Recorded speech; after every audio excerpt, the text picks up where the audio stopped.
Since announcing this interview, the FIH and the museum have had contacts from around the world, with one country offering an original FIH flag and the Chinese Hockey Association requesting help and support for their own national hockey museum. So we certainly seem to have ignited some interest, and we hope to keep that going. As Mike has already said, my name is Simon Mason, and I was fortunate enough to play for Great Britain in goal at the 3 Olympic Games, so I have a little hockey history of my own.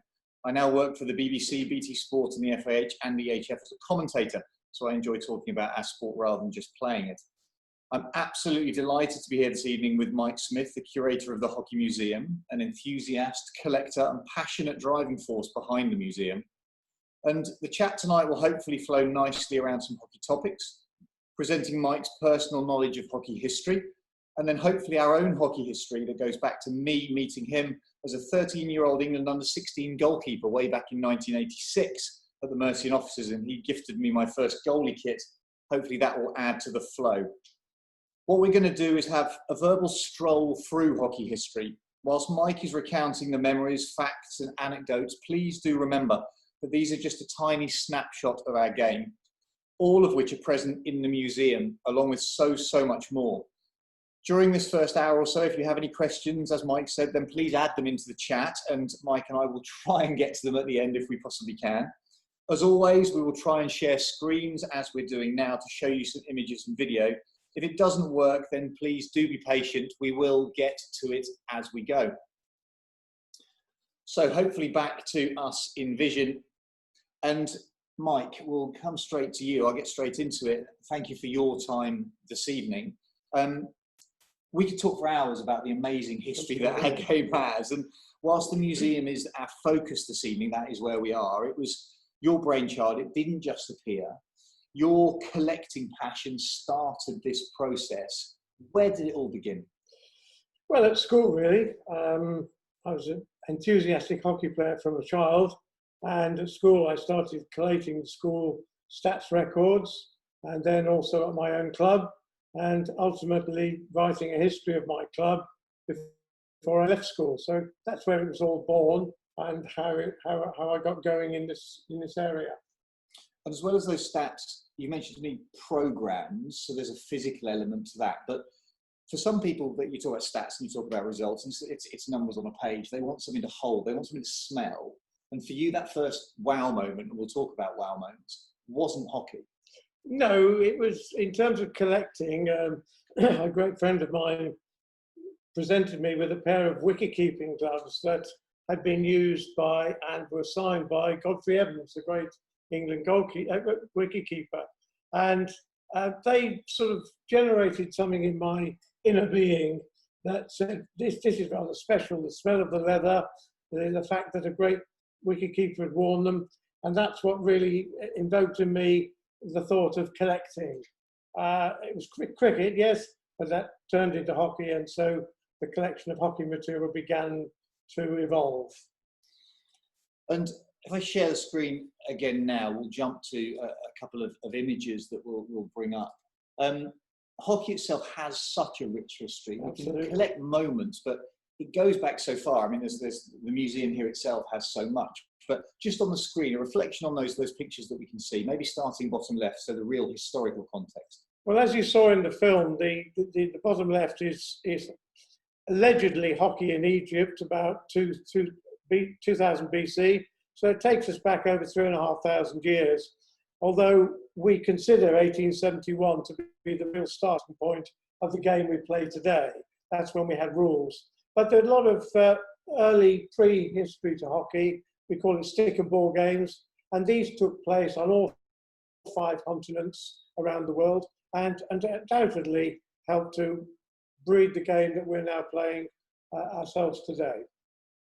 And that game, if we focus on top left up there, we didn't hear actually in the video, we saw in the video, Blackheath, 1976. There was more of a female focus to the game, but that's where people perceive the history started. No, there wasn't a female focus in those early days. In fact, it was really quite a male-dominated sport. The picture you've got there of ladies playing hockey, Blackheath, 1876. I don't know where it comes from. It's an interesting one. I'll have to look into that. But it shows that the ladies were very keen to play sport. And I think to a large extent, the ladies wanted to show their brothers and their fathers that they were as competent at playing a sport as the men were. But it was a much smaller game for the ladies in those very, very early days. But the image in the middle, which if people can see that, it's a little bit small, I apologise. But again, there's a female focus in that. But what's that image, please? Well, that's an image of the nurses playing hockey for recreation during the Boer War, which would be around 1900, in the military camp in South Africa, which it shows a number of things. Obviously, the ladies playing hockey, and not dissimilar dress to what you see in the Blackheath picture as well.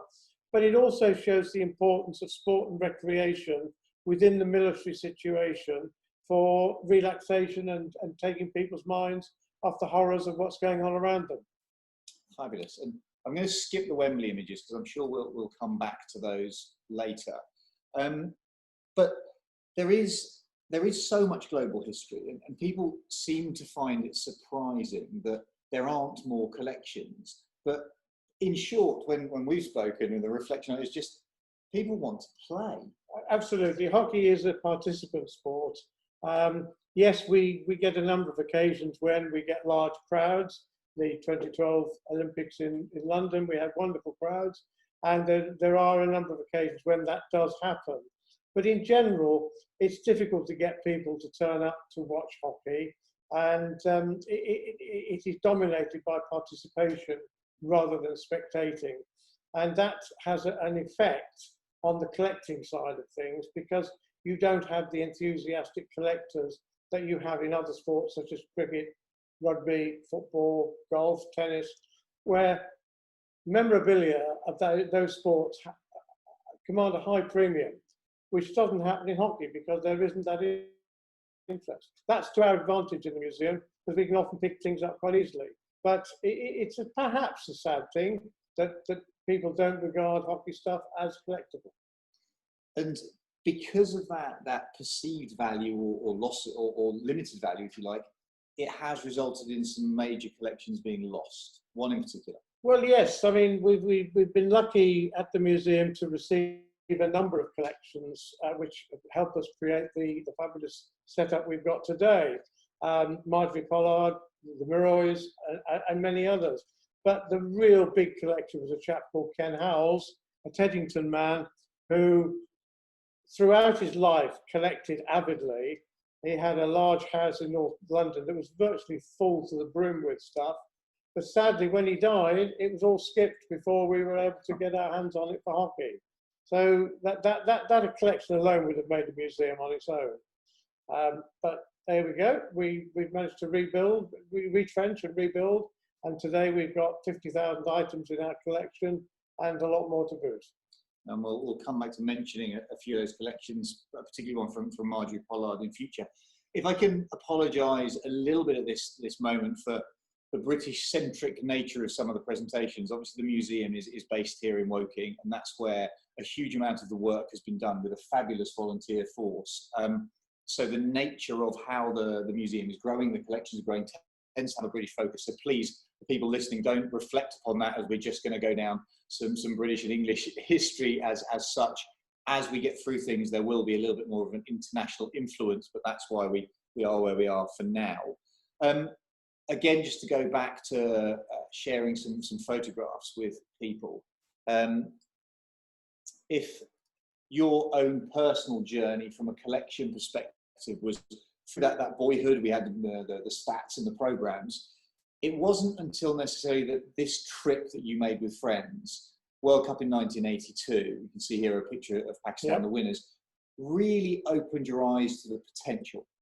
Yes, well, a small group of us went out to the World Cup in Bombay in '82, and we were confronted with a stall selling hockey stamps, a concept we'd never really considered. And it was the thought of making a collection of hockey stamps that was a catalyst for collecting other things. We were already doing that. So we started collecting hockey stamps. There were 80 or so at the time. Today, 2020, there's nearly 500. Still a very collectible number of stamps, but nonetheless, and interesting and pertinent to our sport.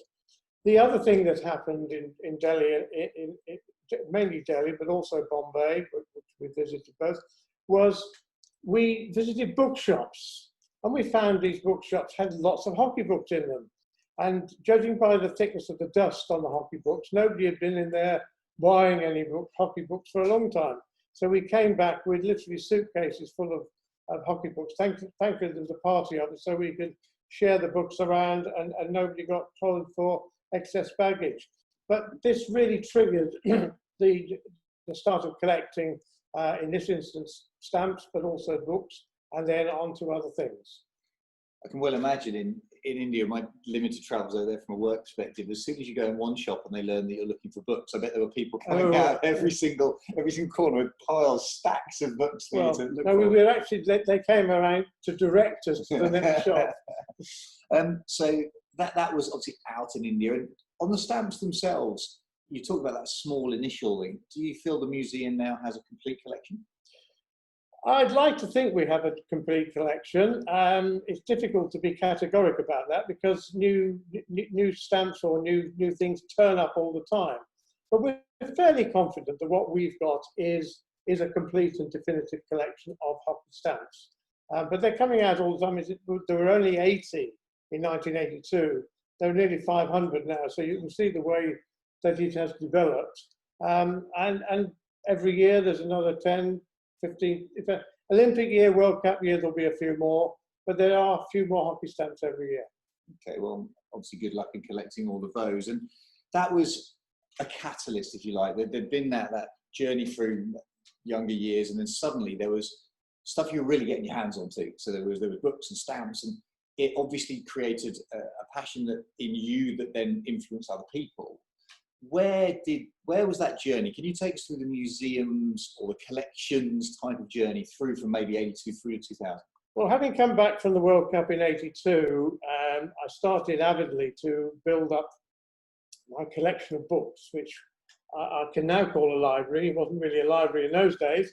And also looking out for images of hockey, prints, posters, anything that showed hockey and its history.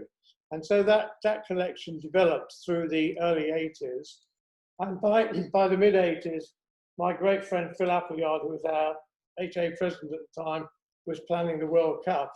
And he asked if we could put on a display together with Ken Howells. So my great pal David Wareham and I did our bit, Ken Howells did his bit, and we put on the first hockey history display at that World Cup at Wilsden in 86. And that really, I think, was the start of it. So he wanted to recognise where the game had come from. He wanted to create something that had meaning and had impact. But from that World Cup, where did it then go? You need a home for it. So where did it go? Where was it based? Well, immediately post 86, it all went back to my office where I used to keep the stuff, and Ken took his back to his house in North London. But Phil was on a mission. And he wanted to create a home for English hockey, which ultimately came about in Milton Keynes. So in the early 90s, 1992, we formed the first version of the National Hockey Museum. And once the stadium was complete, Phil ensured that we got 2 rooms within the stadium where we had display cabinets, and the Hockey Museum became a reality. And there we stayed there with that display, changing it from time to time. But David and I were both working in those days, so time was limited. But nonetheless, it was a living display until the stadium closed, sadly, in 2003. So with that, it was that the English stadium in Milton Keynes, it closed down. Unfortunately, I don't think the stadium itself even exists anymore. I think it's a car park. Unfortunately, went to football for a while, but then what happened? It must have felt like an awful loss to have spent so much time, and then to think, well, what happens next? Did you see there was a future for it, or did you really not know what was going to happen? Well, yes, it was a great disappointment to see what we built up at Milton Keynes disappear. But what we had in the library and the collection of prints was of great interest to lots of students of the sport. And so I made that available through a small office within my company offices, and that developed quite well, really. The Hockey Association and All England used to send students along to us, and they found it a very useful facility. But I really did believe that what we'd salvaged from Milton Keynes when it closed, went into cardboard boxes, went into my warehouse, and I never thought they'd see the light of day in my lifetime. But who knows? Fate's a wonderful thing, and things can happen. Well, it is indeed, and the fact that we're sitting here, obviously we'll come back to that. There's a 10-year journey that we'll reflect on back at the end of this that is almost truly remarkable in terms of the coincidences and support that has enabled the museum to happen. But the museum itself needs content. I mean, hugely important. And we're really lucky that we have, as a sport, we have Olympic participation and we have World Cups. The Olympics, if you ask any international hockey player which one they prefer, and no offence to anybody who thinks differently, football may perceive their World Cup as their pinnacle, but for an athlete, the Olympics and hockey at the Olympics is something that everybody strives for. We're really lucky, therefore, that the Olympics themselves form part of the collections that are here.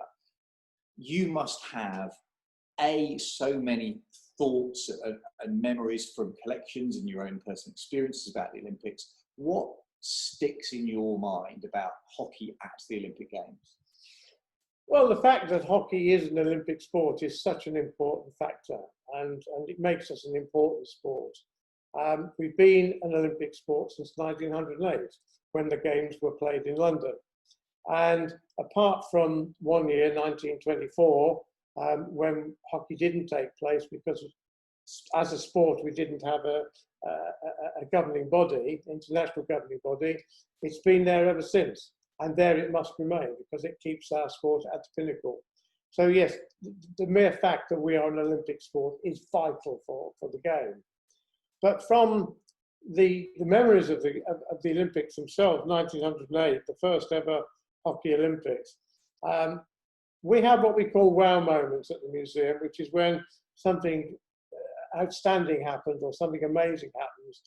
And very early on in the days of the museum, like back 2011, 12, I got a phone call from a lady. She said, "Is that the Hockey Museum?" Yes. She said, "I've got a 1908 Olympic gold medal. Would you be interested in it?" And I'm thinking, I don't believe I'm listening to this, but yes, that was it. And so we became the proud possessors of an Olympic gold medal, which you can see here, 1908, belonged to one of the players in the team, Gerald Logan, who went on to travel the world. That's Gerald Logan. He got stuck in Southeast Asia as the Japanese were coming in during the war, and managed to get out with very, very, very few possessions, some spare clothing and not much else, but he took his gold medal with him. So thankfully that did not get lost. And so that's the brief story of Gerald.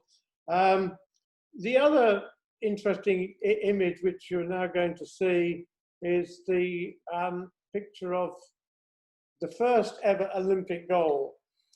This is at the White City in London, where the hockey was played in 1908, and it's being scored by a Scottish player playing against Germany, Ivan Lang. Ivan Lang only ever played international hockey in that Olympics because he was actually a rugby player, but a very fine all-round sportsman. And as a Scottish team were travelling south from Edinburgh, I presume it probably would be, they were passing through the town of HockeyInvites. And on the station, the Scottish team noticed Ivan standing on the platform. And somebody asked him what he was doing. He said, not a lot. So they persuaded him to get on the train and go down to London. And so Ivan played for Scotland, scored the first ever Olympic goal, thereby becoming immortal in terms of the history of Olympic sport. What a fabulous story, fabulous story. And what amazes me is just these stories come up, but there is so much hockey around the world that you're essentially trying to get hold of and grasp and catalogue. There's a huge number of games. Yes. Yes, there have been 29,000 games, international matches, since hockey began in 1895. And one of the big jobs we've taken on at the Hockey Museum is firstly to try and complete, in the sense of making it complete, the record of England and Great Britain, but also to complete the 29,000 games that have been played. There is a listing, but it's not very accurate. There was a listing of England and Great Britain's results, and that wasn't very accurate. And it's a fantastic job that we're doing with our team of statisticians to pull all this together. And hopefully in the next couple of 3 years, we will be able to present to the hockey community around the world a complete and definitive listing of those results. Wow, I can't begin to comprehend the sheer volume of work to try and catalogue that. And one of the, again, a little British-centric things that the museum is doing is you're trying to catalogue player numbers. We're trying to catalogue player numbers. It's something that exists in cricket, and I think to an extent in other sports, but we're trying to do that for our British and English players, and we've just about got to the point where we've got the Great Britain listings complete, and in the next couple of months we'll be able to tell all of those players, including yourself, what your international number is. Well, I look forward to that anyway, and that's fantastic. So 1908, we've had that first goal from Ivan Land. We've seen the medal. Through 1912, 1912 yes, there was no hockey. Well, I made one mistake when I said that hockey had been played ever since, because it wasn't played in 24, but it wasn't played in 1912 because they didn't have any pitches available in Stockholm for the Olympics, and so there was no match. There was no competition. I believed, everybody else believed at all, because no real mention of it. Then, very early on in the days of the museum, we got a call from a gentleman in Austria, and he said, could you give us the result of the match between England and Austria in 1912? And I looked at our records, and there was no match. And so we sort of wrote back and said, sorry. Same guy, the gentleman came and said, yes, there was. There was a three-cornered tournament between Germany, England, and Austria held in Hamburg. We know that you won, but we don't know what the scores were. So I had to do a lot more research, and we found out, yes, there was a tournament in Hamburg. It was organised by the Germans, which is great because it means that you've got this international interest in hockey at a very early phase of the sport. The Germans wanting to act as host. They invited 7 nations, 3 turned up. England were one of them, and okay, England beat Austria and Germany. But the interesting thing was it wasn't in the England records, because in those days, England were only allowed to play by their governing body, England Hockey, or the Hockey Association, only allowed to play the home countries, that's Scotland, Ireland and Wales, and 1 other international. And they'd already played their other international that year, so they weren't allowed to include it in their international records. So it didn't appear. So as an international team, they were only allowed to play 4 times a year? Correct. I think the players now would like that. Well, they currently play 4 times a week. Indeed, indeed. But retrospectively, those games have now been added into the records, because whilst it may have suited the Hockey Association at the time to not include it, we decided that that's got to be something in the record. So those games have come in, as have a few others. And whilst people will talk about the professionalism, the small P and Olympic medals, there's some fabulous stories that come about. I mean, 1920, you tell me about that. We can all try and win medals, but there's ways of trying to win them that aren't as legitimate as others. Well, yes, I don't know quite why they tried to do it, but the 1920 tournament taking place, Great Britain had already played against the 2 other competitors at that event, and they had their final match against France. France had also been beaten by the other 2 teams. So France had nothing to win, but they did think they wanted to try quite hard. So they invited the British team out to dinner with the intention of getting them fairly well plastered, and thereby perhaps have a victory the next day on the pitch. Well, what actually happened was the French that got the worse for wear, and the next morning the French decided that they couldn't play. Now, it's potentially an apocryphal story. Without speaking to anyone who was there, which is impossible today, we don't really know the true extent of that story, but so many people have recounted it in that way, we can only believe that it was something along those lines. Well, it just shows how even at what would have been a pinnacle of international sport, there's still a little bit of skullduggery. Oh, absolutely. Absolutely. 1924, as we said, no hockey, correct? Correct. And that resulted in the formation of the FIH. Correct. For the reason being just for Olympic participation. Well, I suppose that was the catalyst. I mean, we needed an international governing body. All sports had them. So it had to come at some stage. And as we'd been left out of the Olympics that year, what better reason could there be for doing it then? And that then, therefore, was the catalyst for hockey being in every Olympic Games. And in the video at the beginning, frustratingly, and I hope we will be able to replay it at the end for anybody who wants to hear it with some sound, it talked about the Asian dominance at that point. So from that 1928 point onwards, those 9 Olympic gold medals split across India and Pakistan. But it was just fractionally before that. I love the story about how sometimes international participation or representation also isn't particularly clear-cut. 1926. Well, 1926 was the occasion of a tour by a team from India. It was actually the Indian Army team that toured, and they went to Australia and New Zealand. And because it was an Indian Army team, and there was a lot of British involvement with the British Indian Army, they took with them 4 officers, British officers. So the team that played in those matches invariably included some British officers. It was a very successful tour. We've got the actual playing record in New Zealand. The team from India scored 390 goals with only 37 against. So that was really quite a performance.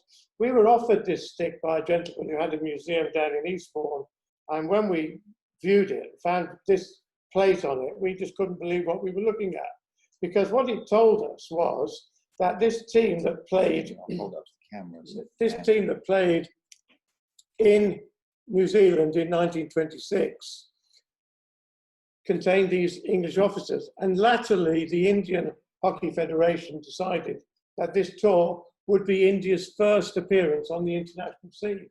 So this stick that you've just seen was played with in India's first ever international match. And I think that's real romance taking us back. You've got something here that was used on that great occasion. And it also has the strange situation where, having accepted it was their first international match, but there were 4 British officers in that team. So those 4 British officers retrospectively became Indian internationals, but sadly would have died without ever knowing they were English internationals. It would be wonderful if one could find the relatives of those gentlemen and acquaint them with the history of this, and let them know that their ancestor was an international hockey player. And that if I may, I'll address the audience that we have. And we've talked about the museum and projects. So I'll pick up on that as a specific thing in terms of quite often people will contact the museum and want to get involved and want to be part of it. They could, or they do, propose a project. They say, well, I would like to go away and create, do some research and look into a specific item. And that's something that kind of, does the museum sign off on that, or they agree? Very much so. Yeah, very much so. I mean, the museum itself is made up. The veins of the museum are 50 to 55 projects that we have ongoing, collections or topics that are being studied. And the collections can be all sorts of stuff: clothing, sticks, balls, pin badges, you name it. We've got a collection of it. And then there are studies of things, and people say, I'd like to study this, or I'd like to study that. And this is a case in point. this is a study of Wembley, which we've already referred to. An amazing event that happened in hockey, taking over Wembley Stadium for 41 years, as they did, playing international hockey in front of 70,000 players, spectators, and anyone who ever went to it and heard that unbelievable noise. But it was something very special. And this book represents the culmination of our study of Wembley and the first book that we have produced. So this is a great landmark for us as a museum, and it sort of typifies where a study can go. It's also fabulous for the people on the call, but also for anybody to understand that they can get involved, but they can get involved with their own Absolutely personal impact or personal desire. It's not volunteering to just do something someone else gives you. You can have that real feeling that it's something that you can create that's unique in the whole hockey environment. I mean, we're always keen to hear from people who'd like to come and help us. Equally, we're keen to hear from people who've got inquiries. We get lots of inquiries. And I'm pleased to say from all around the world. Most of them we somehow manage to answer. There are a few that we find difficult, but in general, we manage to find an answer for most people. So yes, it is. It's an unbelievably fascinating topic all the way across. And talking about people, I'm going to hijack this slightly because we're doing a Q&A at the end, and I apologise for looking down on my telephone. It's how the questions are coming in. I know we're going to ask people like open mic, but there is a question that's come in from Mogul Mohammed Munir in India. Does the Hockey Museum have an early rules book from the very early years? Not that you can find and show us, but does it have one? I think the earliest printed rules book is around the turn of the century, around 1900. We have a printout. We have the minutes of the meetings where the rules were set as early as 1886 and 1875. But I don't think they were ever actually physically printed as a rule book that we would know today. But yes, we've got those rules documented. We do know what the rules were. We have some help here, and maybe one of the museum has scurried off in the background behind the camera, and maybe we'll have something to show later on. So the Olympics themselves obviously were massive. Yep. The second largest tournament we have is the World Cup. And the World Cup itself is fairly well documented. I mean, looking down at my notes, we've got 1971, the Men's World Cup starts, and 1974, the Women's. Is that correct? It's possibly correct. It's an undocumented possibility. Well, yeah, 1974 was the first recognised FIH World Cup, allegedly. But back in 1948, there was an event held in The Hague, hosted by Holland, at the behest of the FIH, which was regarded as an international tournament. And most of the prominent hockey nations, women hockey nations, took part. And when they received their medals, the like of which we have here, splendid silver medal, as you can see. On the back, it says quite clearly, Championnat du Monde, in other words, champion of the world, hockey féminin. So that was the World Cup for women in 1948. Quite where that's going to stand in the fullness of time, I don't know. But it says quite clearly there that it was the FIH World Cup in 1948. But yes, in real terms, in modern terms, 1974 is the first Women's World Cup organised by the FIH itself. We talked right at the beginning. We talked about that there was the kind of female dominance in the photographs that we looked at. You said female dominance. I didn't. No, it's in the photographs that we looked at. But there was a lot more women's international hockey prior to those World Cups because of a congress. Well, the hockey, international hockey before that was organised by an organisation called IFWA, the International Federation of Women's Hockey Associations. And that was the dominant authority within women's hockey. Some nations joined both the FIH and IFWA, but from the women's perspective, IFWA was the major thing. They had a triennial event, which they called their conference, and at the conference, which was held from the 20s right the way through, they would also play matches between the nations. It was something of a festival, although the nations would endeavour to put out their best teams. But in those far-off days, the 20s, the 30s, the 50s, it tended to be a question of who could afford to go. You know, it was an expensive operation travelling around the world, and so these events were around the world. I mean, they were in North America, they were in Europe, they were in Africa, they were in Australia. They were all over the place. So it was, and mainly travelling by sea. So it was, and that meant you've got to be away for quite a long time.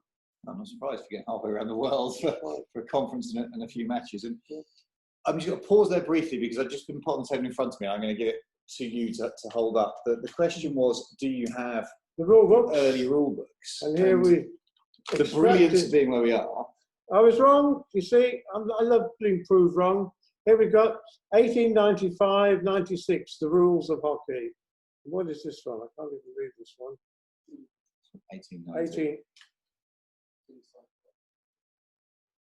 1880. So we've got rule books that go back as far as 1886. So there you are. I was wrong. They are recorded. So you can't read this one because even I can't read it properly. But it's yes, better than I thought. And again, it just shows the value of what is collected here and how much, and the fantastic people who you've got working with you. So Shane, who's doing this behind the scenes, thank you very much for what you're doing to present these things to us. We'll throw you a few more curveballs as we go through the next 20 minutes or so.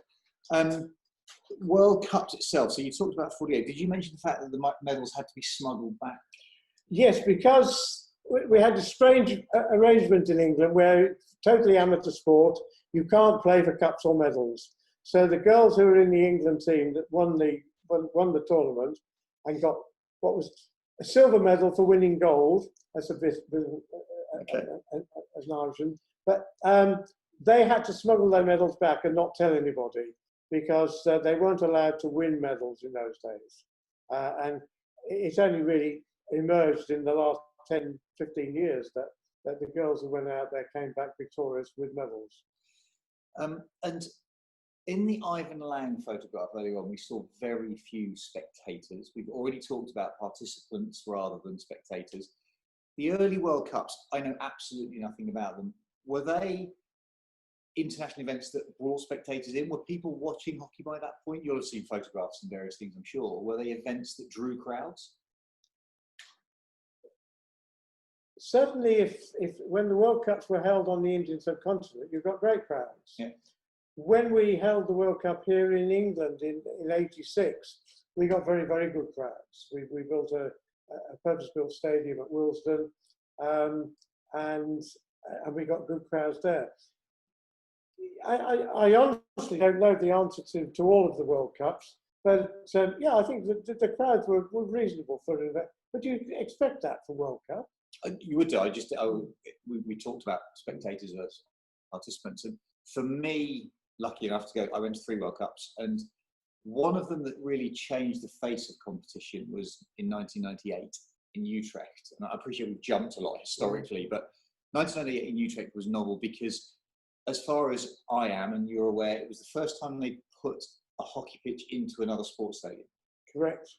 And therefore, you were there, very well for business purposes, but that seemed to be a real multinational, international crowd. The first one that I'd really experienced, and that seemed to be a turning point for modern hockey World Cups. Well, hockey in Holland, of course, is very popular.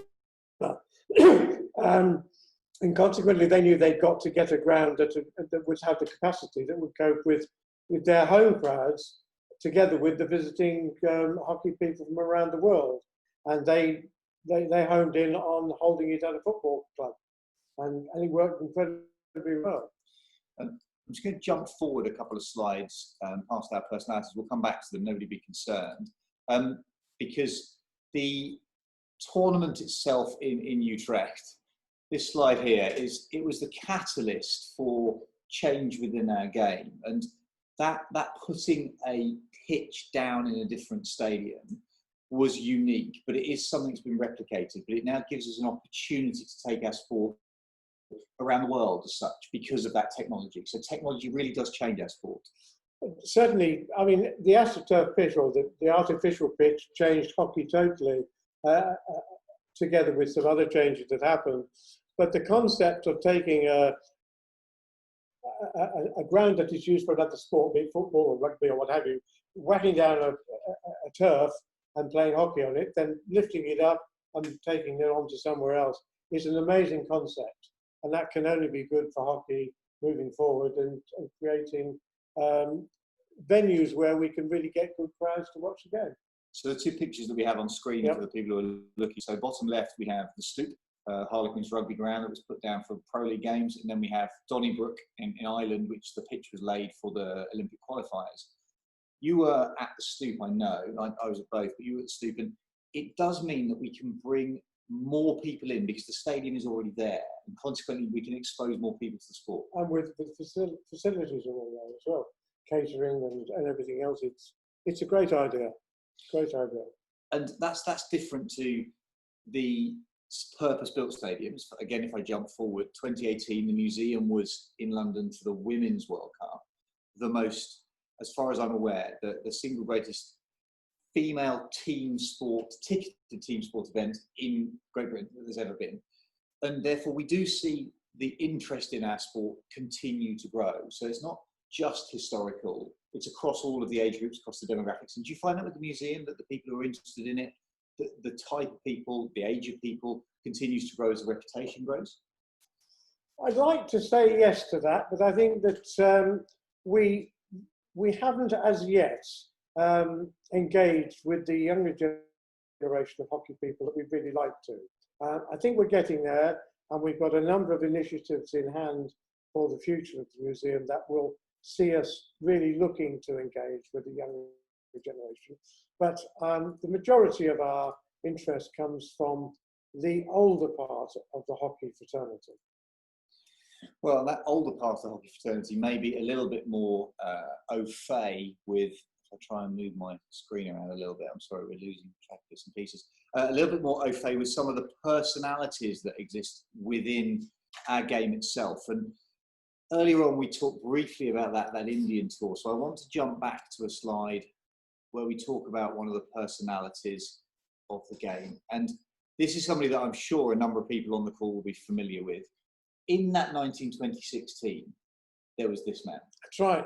He made his debut, although I suppose it wasn't an international tour when it started out. He didn't know it was going to be his debut, but he made his debut in that team as a sepoy, an Indian soldier, and that was the first time the wizard, as he was often called, performed his skills, his tricks, his wizardry on the hockey field. And he went on then just 2 years later in 1928 to win his first gold medal, India's first gold medal in hockey. An absolute, a giant of hockey. He's a name that everybody thinks of in terms of somebody who's really, really great in our sport. Well, obviously, I mean, in India itself, one of the national stadiums, I'm not sure how many they class as national stadiums, but it is named after him, and he's a person in particularly Indian hockey folklore that is looked up to the same. I'll use another my era, the Damraj Piles of this world, yes. Another name from Indian hockey who has been around just for so long, but has a reputation that almost changed the game.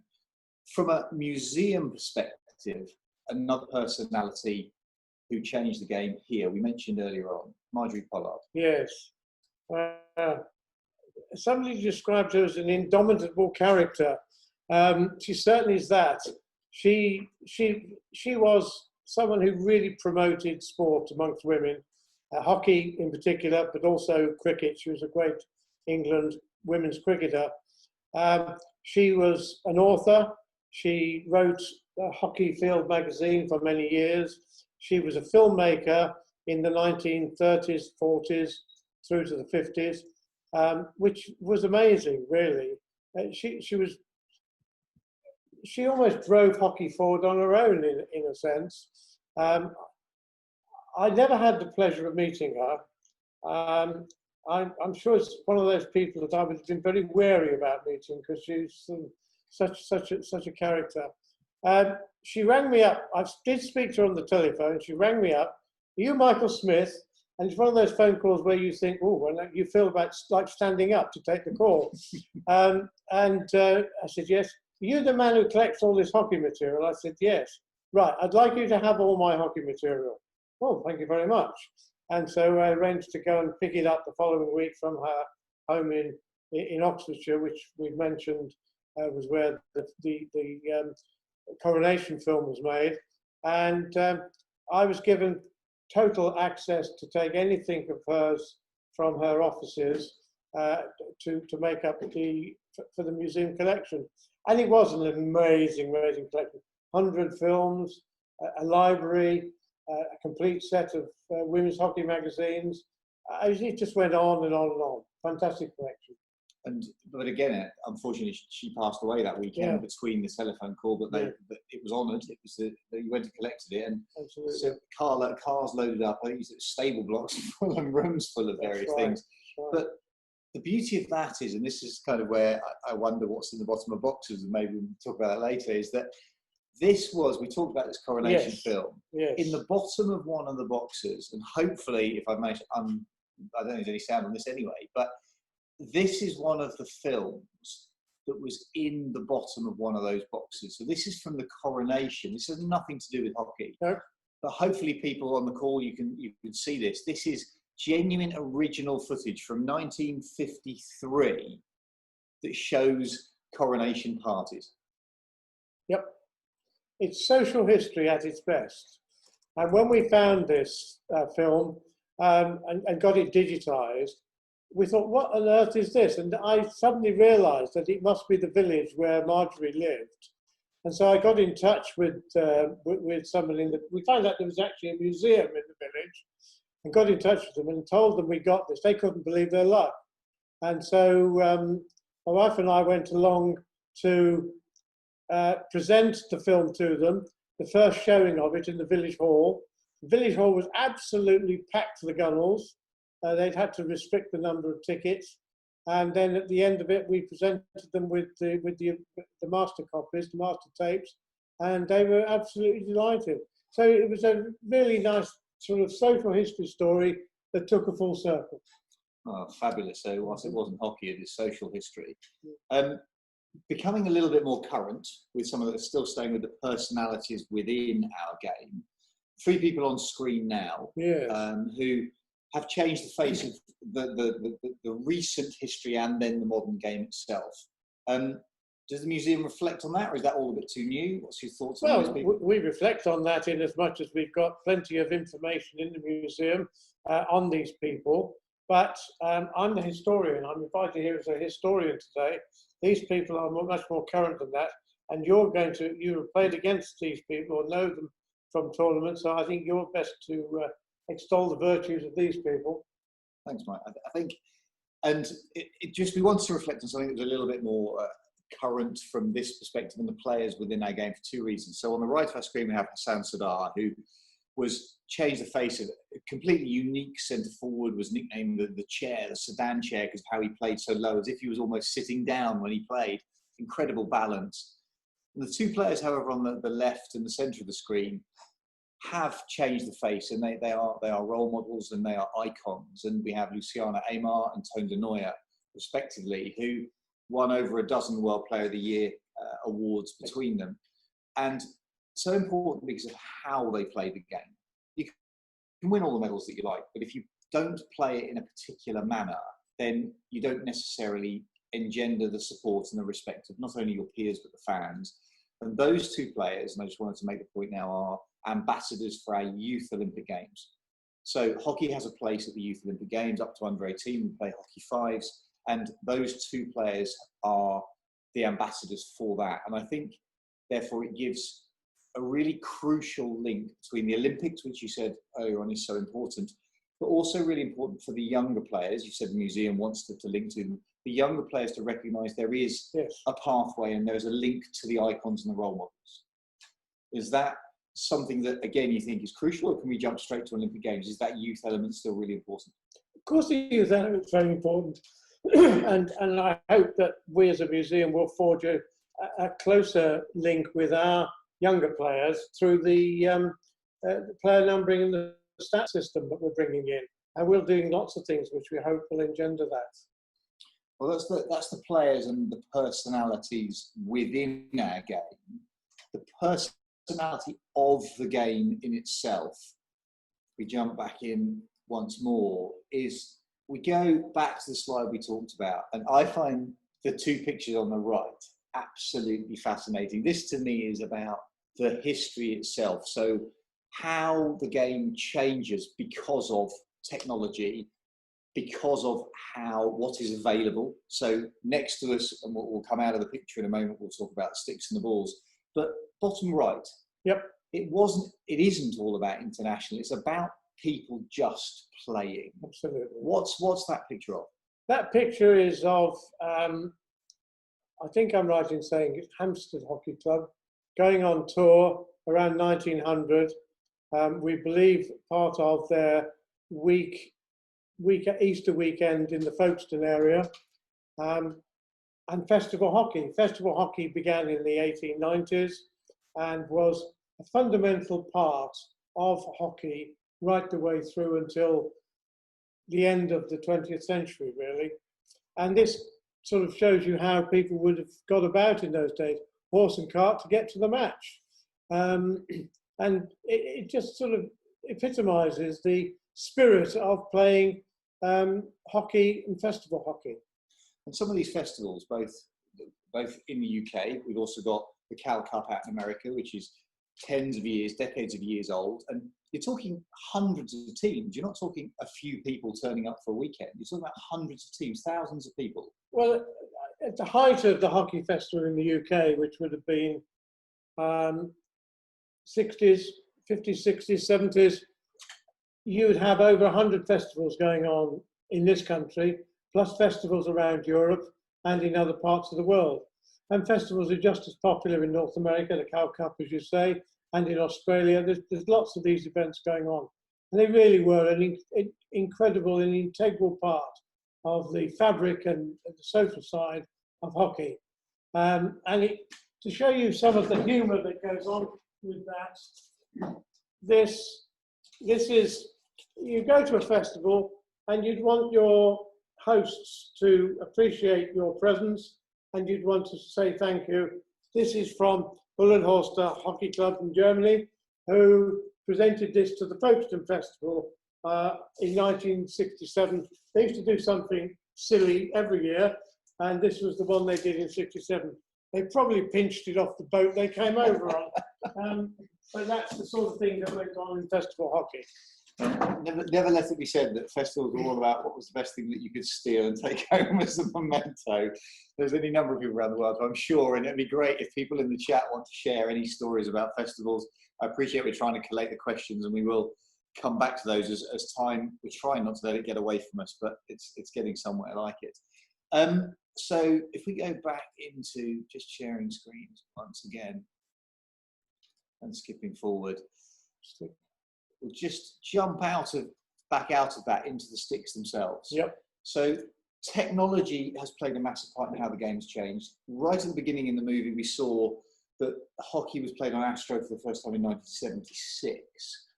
And you would have expected, everybody now knows about hockey on AstroTurf, it would be a plastic ball, it would be a proper stick, but that's not the case. Sticks and balls have changed massively over the last 50 years, 100 years.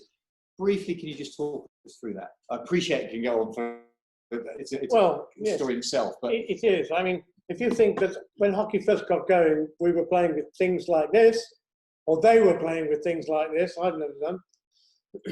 Then you come through the English head stick, which you saw from the New Zealand tour by India.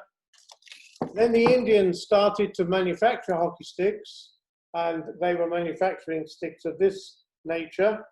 which was superseded sometime later by a much shorter-headed stick, which aided ball control. That, in a very quick nutshell, is how this stick developed, and then they became composites, which is the same sort of shape. But the ball is equally important. So you start with very often the bung out of a beer barrel, wrapped with twine. Try and get it as round as you can, and that's what you played with. But thankfully, hockey was tended to be played by cricketers, and cricketers provided us with a ball, ready-made ball. This is a white cricket ball. Anyone of any age will remember hockey being played with this ball. And it was played with a ball like this from the 1870s right the way through to the 1960s, I suppose, which is a long time to be playing with one type of ball. Now, you've mentioned the Olympics in Montreal. Nobody thought, they played it on plastic, on artificial turf, but nobody thought about a ball. So they actually played the 76 Olympics with a leather ball, just like this. I mean, they were all brand new, and they've got a very good round shape, but they were played with the ball, they played with the ball like that. But that couldn't carry on. So we had to go to other types of ball. This is a leather ball, but without any seam. Then we come to plastic. Plastic revolutionized the game in much the same way as the plastic pitch revolutionized the game. And ultimately, we stuck dimples on the ball so that allegedly it plays better. There's no scientific proof that a dimple ball actually plays better than a smooth ball, but it looks very nice.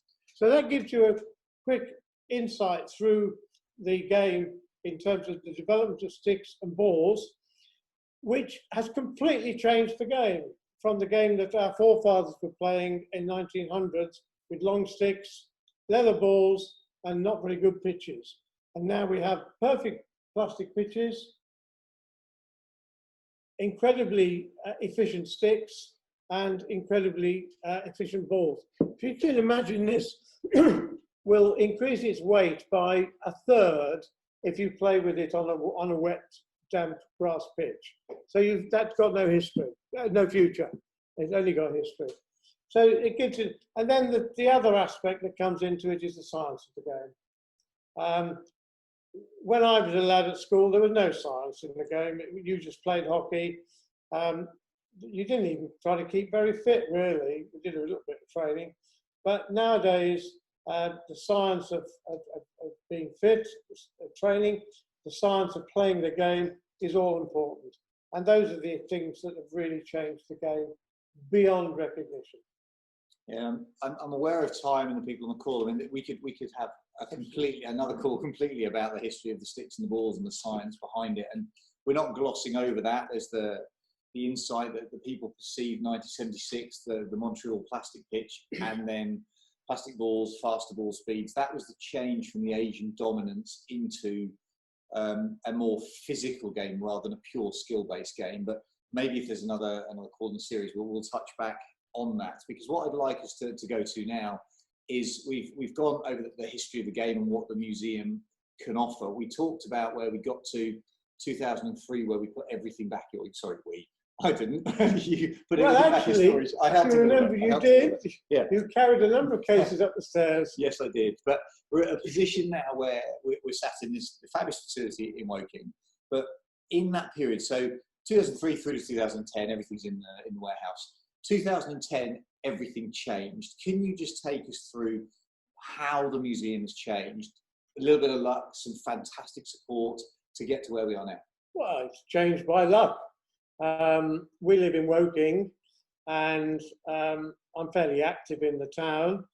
The chief executive of the council knew that I was interested in sport and history, and he just said to me, throwaway remark, any chance you could put on an exhibition for the 2012 Olympics in an empty shop in the town? To which I said, yeah, I'm sure we could. We've got plenty of stuff left over from the museum. And he said, what museum? I said, the Hockey Museum. What's the Hockey Museum? I said, well, it's nothing at all, actually. It's in boxes in my warehouse. So that was how that chance encounter. Well, what do you need? Premises, I suppose. So, well, I'll find you some premises. And he did. We moved into a drafty, damp, not very salubrious warehouse, proved what we could do. They moved us into some nice offices about a year and a half later, and then into these lovely premises that we're in today. So it's been a progression, and the museum has just taken off. If you get the facilities right, people can be attracted, and people have been attracted, and we now have a great museum here in Woking. And if we look at the pictures on the screen that we've got here, deliberately text line across the bottom so I don't forget about anything, all of the stuff that there is catalogued, so you know where it's all come from, and you have a huge volunteer army. Probably just worth at this moment in time mentioning them with a word of thanks. I know a few of them on the call for what they do. Absolutely. I mean, we've got a great team. They're all volunteers, except we have 1.5 staff, which they're pretty well volunteers because the amount of work they do. But yeah, it's a great team. It's like the sport itself. It's a team effort. Could there be, in the bottom of one of those boxes, something that you don't know about that could be another wow moment? It's not a question of could. There are undoubtedly things in the bottoms of some of those boxes that we're, whilst you say we've got a catalogue, every collection that we've got that has come in, we know where it's come from. But I'm afraid the amount of work involved in detailed cataloguing every single item in those boxes has yet to be done in a lot of cases. So there are still a lot of wow moments to come as we discover things in the bottom of boxes. Well, obviously what you are doing has massive value, and this proves it.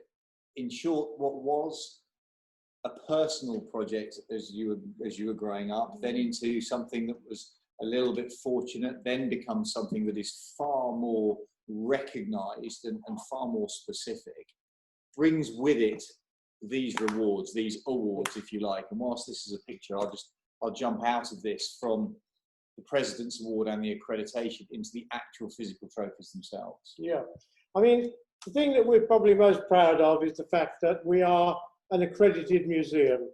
That is the gold standard of museums in the UK, and UK museums are regarded very highly around the world. So for us to be an accredited museum, one of only about 1,500 in the country, is really an amazing accolade to the people who are involved with our museum, the professional work they put in to gain that award. And on top of that, we have received from the FIH, as you saw in the picture, the President's Award. It was suggested that I put this round my neck tonight to wear it, but I don't think that was necessary. I hope you can see that. It is the President's Award from the FIH to recognise the work that the museum has done and is doing for the history and heritage of hockey throughout the world. 137 countries playing hockey now. Which is just truly remarkable in itself, and that number continues to grow. And it's thanks to the work that the museum is doing that all of the information that comes from those countries can essentially be documented, and I'm sure you would be willing to take we'll go to questions in a minute, but be willing to take inquiries from anybody who wants to know more. Absolutely. Which kind of brings us to our last slide, really, which is who you are now, but where can you go? How do people get involved?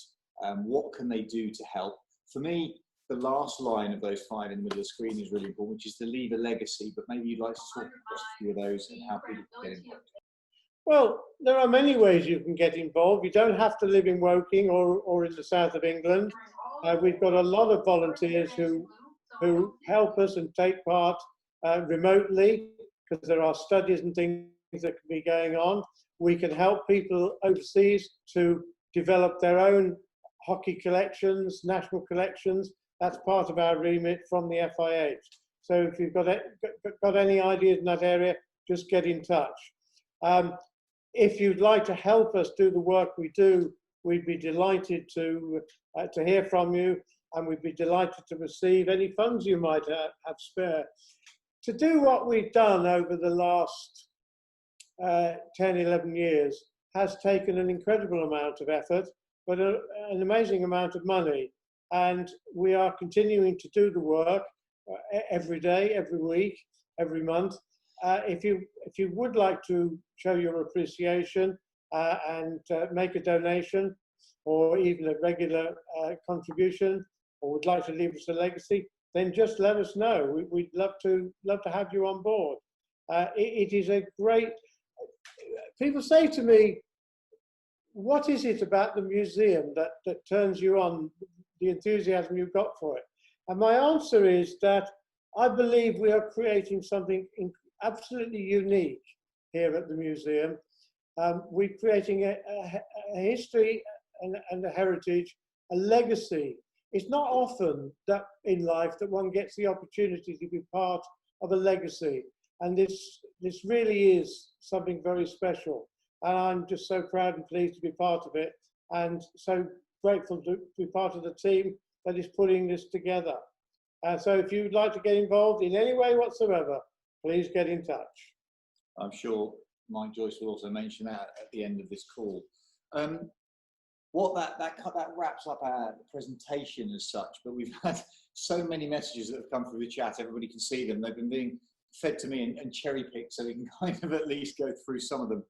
Guys, what I'm going to do is I'm going to invite people to unmute their microphones so that they can then ask the specific question that they've asked. I'm going to cherry pick. There are far, far too many, I'm afraid, for us to get to them all, but let's see if we can touch base on a couple of them that I think we can give a good answer to. So to start with, so can Akapolon Charles from Uganda, can you unmute your microphone for me and ask the question for Mike to answer?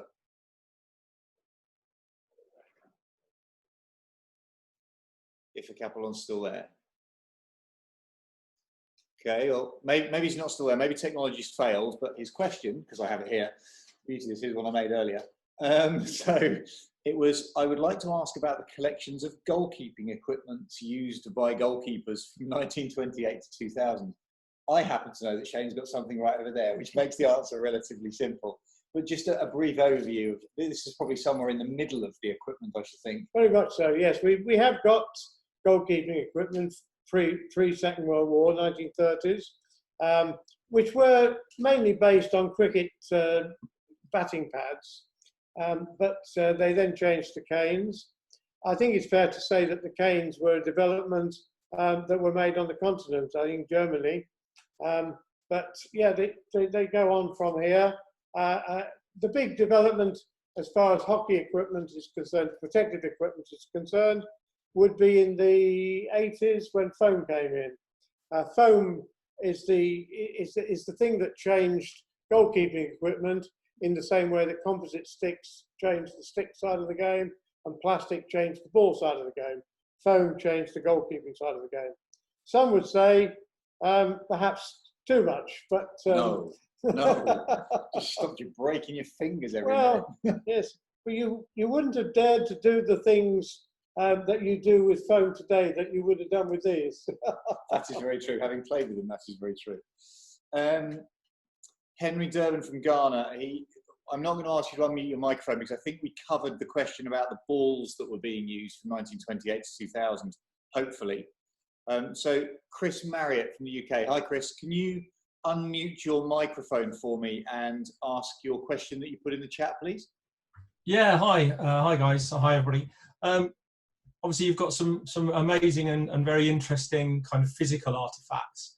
But a lot of our history is in people's brains through their stories and their memories. Have you got any plans to try and capture and archive some of that stuff, video and oral stories? Very good question, Chris. Thank you very much. We have an oral history program, but like a lot of the stuff that we do, we're hogbound by time and resources. We would love to have done hundreds and hundreds and hundreds of oral histories, but I'm afraid we haven't got to that point yet. But we do have an oral history program, and we are pursuing it and trying to capture as much as we can, because as you're alluding to, it's very difficult to get information out of people once they're no longer with us. Does that answer your question, Chris? Yeah, it really does. And I think it's I mean, the other good luck with aspect of it is that project. we are creating a library of biographies. If we can get bios on people, we do, and we're also in the process. It doesn't help the living, but we are putting together obituaries on people so that we can record what people have done for the game. And so, if there are people out there who've got obituaries of people who've done good things for their club or their county or wherever it might be, we would be very pleased to include it in our obituary page. Okay, thanks for that. Peter Menier from Nigeria, if you're still on the call, if you could unmute your microphone and ask your question. Yeah, great work and very interesting. Growing up, I learned that hockey has plenty to do with the military. So my question is, how did hockey get into the military, and how did they contribute to grow the game? The hockey probably initiated in the military because the officer class would tended to have gone to university or schools that played hockey, and so they took hockey with them into the military.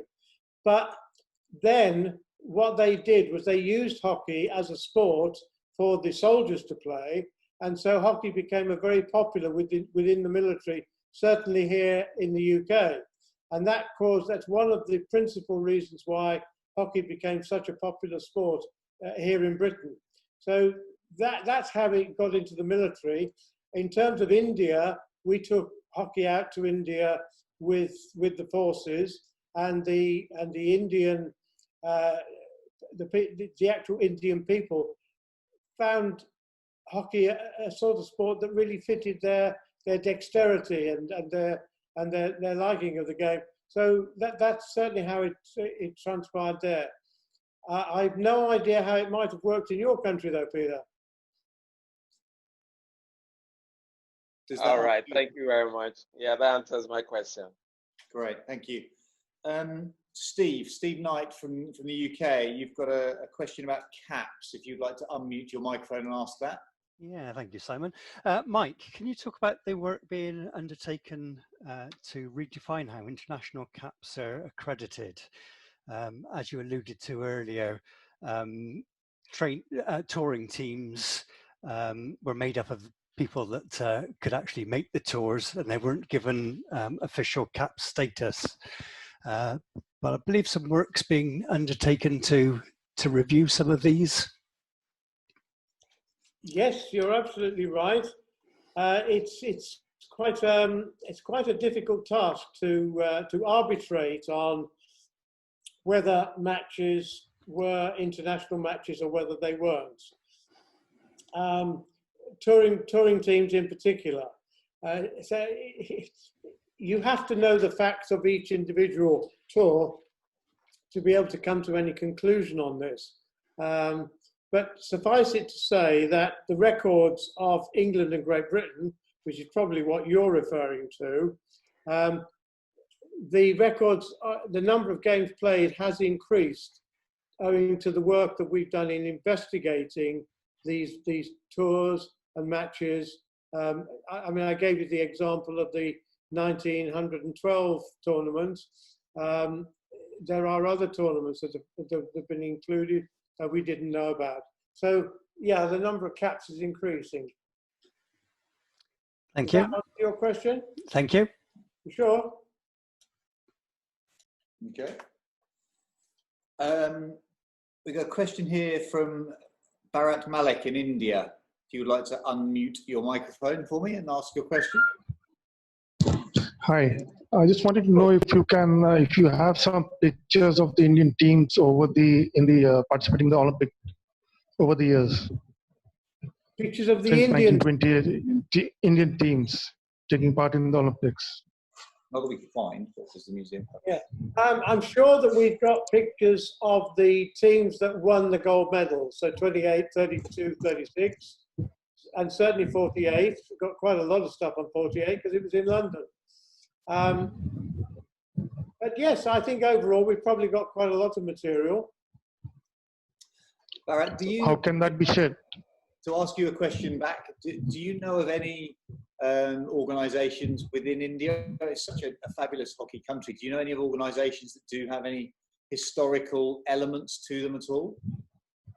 No, not really. They're not such. I'd asked Indian Hockey Federation, Hockey India, but they also don't have any place where they are keeping these items.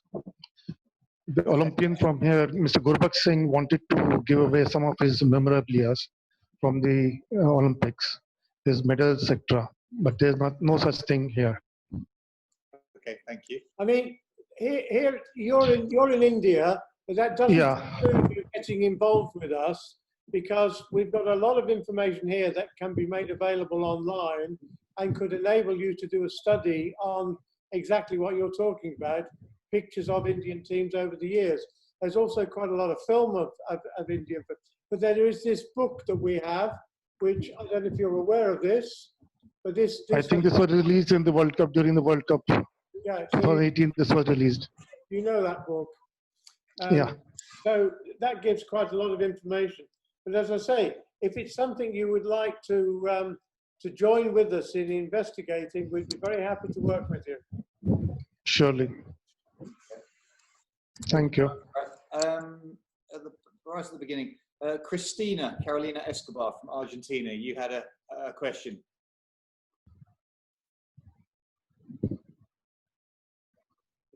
Christina? Hello. Hello. Hello.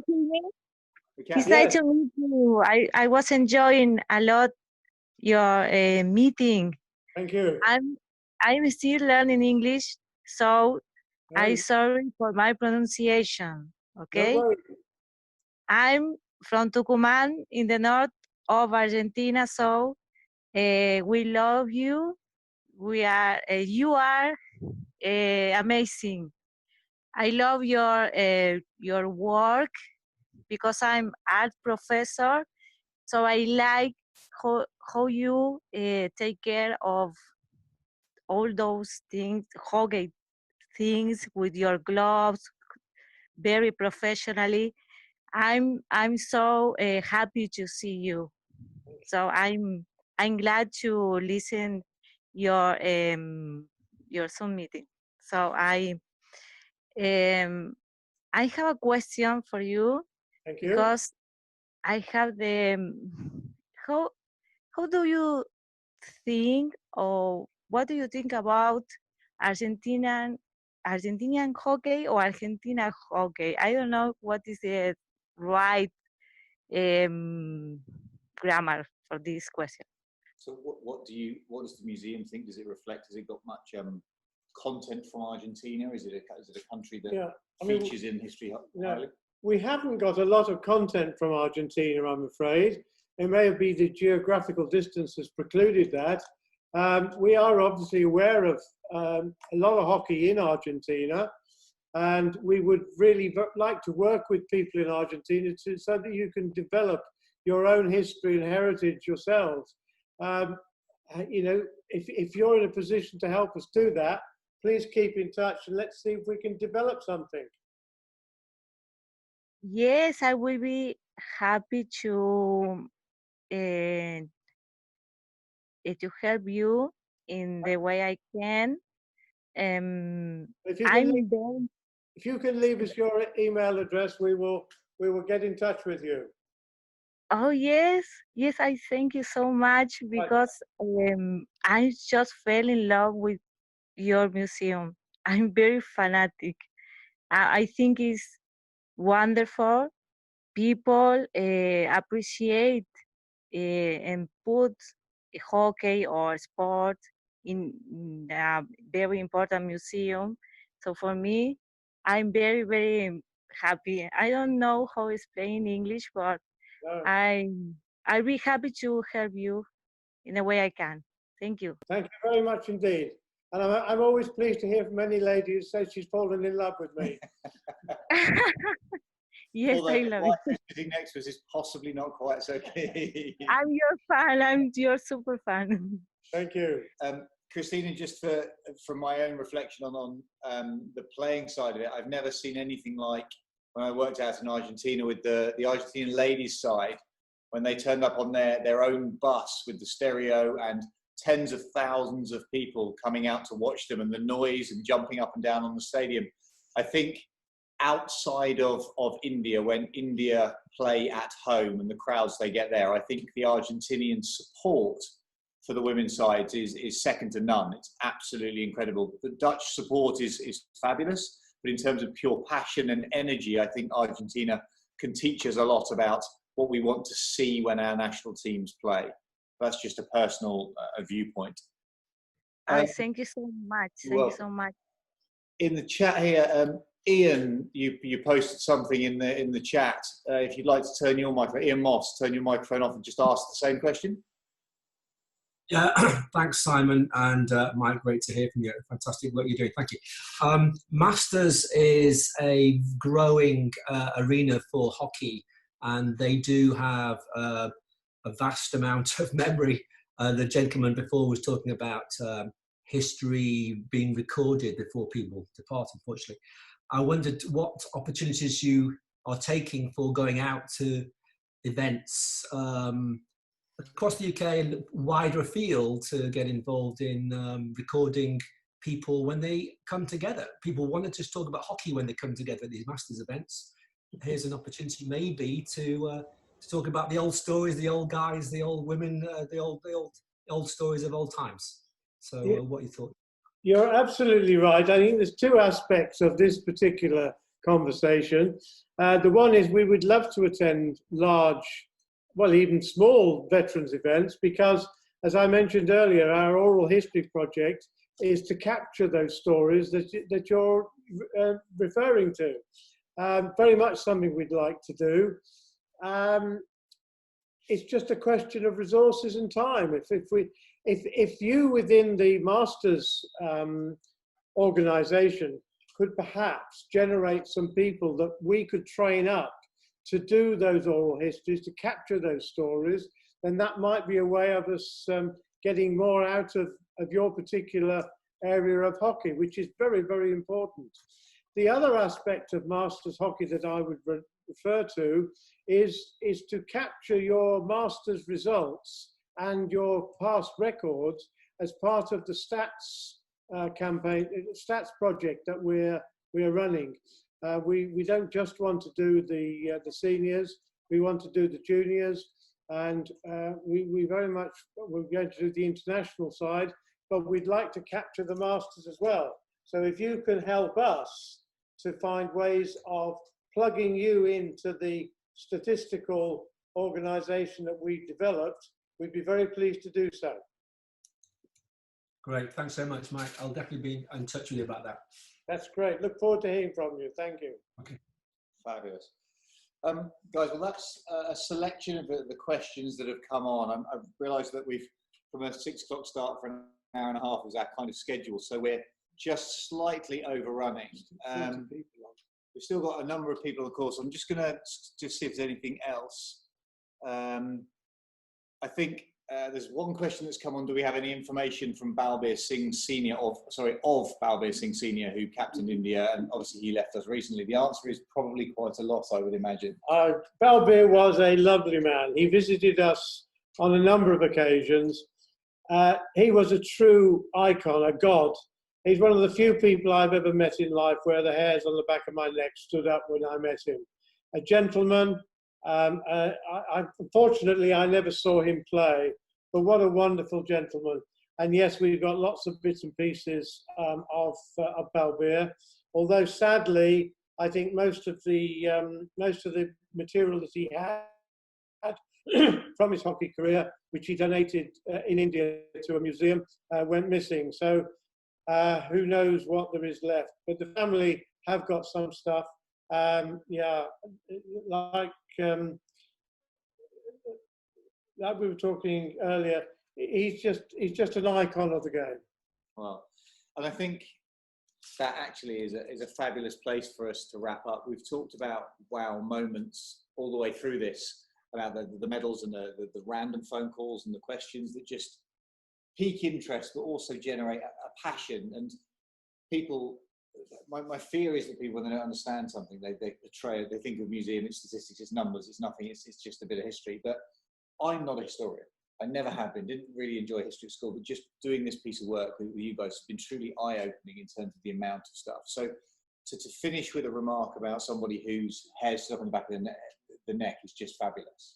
And I'll just caveat that on one occasion when Balbir came to visit us, we got John Peake, who was, we're not sure if he's our oldest living Olympian, hockey Olympian, but he's well into his 90s, is John. John was a left wing in the Great Britain team that played against India in London in 1948. And we brought those two gentlemen together to do an oral history conversation. It was magical, absolutely magical. Those two men, they hadn't seen each other since 1948. They got on like a house on fire. They couldn't stop talking. It was just one of those rare occasions in life where things totally gel. They could have gone on talking all night.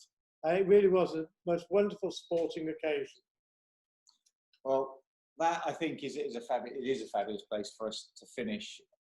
It's great that we've got more participants at the end than we had at the beginning. I think that's fabulous. Everybody hasn't disappeared for their dinner, their lunch, their breakfast, wherever they are in the world. So, Mike, Joyce, I'm going to throw this straight back to you. We've had a fantastic evening. Mike, Absolutely, thank you very, very much for your time, your knowledge, everything. Shane, that you've done in the background to present us with all the artifacts. I know you haven't got on camera. I'm sure there'll be other instances of us getting together to have conversations about specific topics. Thank you, everybody who's joined the call, for being involved. Mike, from us here in Woking, throwing back to you in Switzerland, I think. Yeah, in Switzerland.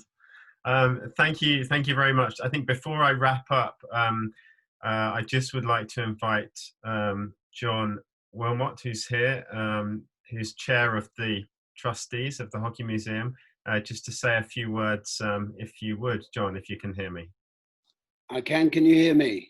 Yes, perfect. Go ahead. Good. Well, I've recently become involved in the museum, and I think what I'd like to say is I've been involved in the sport from when I was a baby age, and I'm now 67. And the thing that's impressed me most is the dedication of the people involved with the museum, all of the volunteers, and I may have missed it at the beginning, but there's 56 different types of collection. And I find that staggering because these range from hockey stamps to hockey kit to there's a library, probably I would imagine the most unique library in the world. Well, it is the most unique library of hockey in the world. And, you know, whether it's pennants, officials, uniforms, you name it, whatever it is, the museum's got it. And I think it's essential that this is kept for future generations, you know, for our grandchildren and for the future, so that they can all see what the sport had. And then finally, I've had such an amazing time in the sport, more at the admin level than playing. I still play.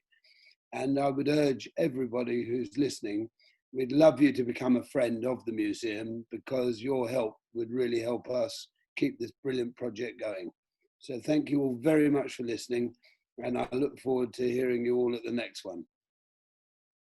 Thank you very much, John. So I think, so finally, well, on behalf of the FIHAcademy, but also on behalf of the Hockey Museum trustees, I'd like to thank Simon, first of all, for his expert orchestration of this interview.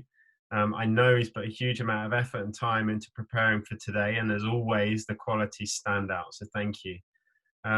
I'd also like to thank Mike for sharing just a tip of the iceberg of what he and the Hockey Museum has to offer. It was a real challenge to limit the content for today to just 1 hour. In fact, we've gone over slightly, but that's for certain. And then finally, I'd like to thank all of you for joining us today. I'd encourage you to share and promote the Hockey Museum, to become an ambassador for us, and to tell your friends and colleagues to support us. As we've said a number of times, the museum exists to safeguard the history and heritage of the sport that we all love. Please help us to keep that going.